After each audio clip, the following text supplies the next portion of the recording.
King cobra Pakistan میں کیوں نہیں پایا جاتا جبکہ پاکستان اور انڈیا کے بارڈر اور جغرافیہ بھی ملتا ہے؟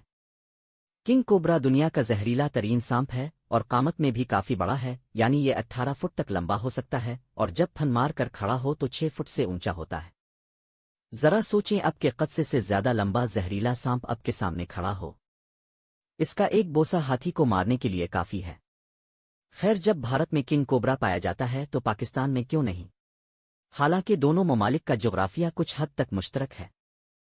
کنگ کوبرا خاص طور پر جنوب مشرقی ایشیا کے درج ذیل علاقوں میں پایا جاتا ہے۔ انڈیا، خصوصاً جنوبی و مشرقی ریاستوں جیسے Kerala, Karnataka, Assam, Bengal, Arunachal Pradesh, Nepal, Bhutan, Bangladesh, Myanmar, Thailand, Cambodia, Vietnam, Indonesia میں کنگ کوبرا کو کس طرح کا ماحول پسند ہے؟ کنگ کوبرا گھنے بارانی جنگلات، بانس کے جنگلات اور گرم مرطوب علاقوں میں رہتا ہے۔ اسے ایسی جگہیں پسند ہیں جہاں نمی زیادہ ہو، درجہ حرارت معتدل سے گرم ہو، پودوں اور درختوں کی گھنی چھاؤں ہو، چھپنے کے لیے گھنے جھاڑ جھنکار ادراڑے ہوں۔ پاکستان میں کنگ کوبرا کیوں نہیں پایا جاتا؟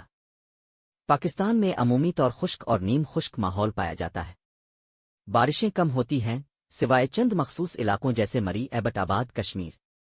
یہاں گھنے بارانی جنگلات نہیں ہیں جو کنگ کوبرا کو درکار ہے۔ پاکستان میں جنگلات کی نوعیت مختلف ہے۔ پاکستان میں زیادہ تر صنوبر چیو اور نیم خشک پہاڑی جنگلات ہیں۔ بھارت میں جنوبی و مشرقی علاقوں میں گنے بارش والے گھنے جنگلات ہیں۔ کنگ کوبرا کا ارتقائی تعلق تھوڑا مختلف ہے اور یہ مخصوص خطوں میں ہی ارتقا پا چکا۔ پاکستان میں اس کا داخل ہونا قدرتی طور پر ممکن نہیں رہا کیونکہ قدرتی راستے بھارت کے ان علاقوں سے پاکستان تک نہیں پہنچتے۔ ہمالیہ، میدان اور صحرائی رکاوٹیں راستے میں حائل ہیں۔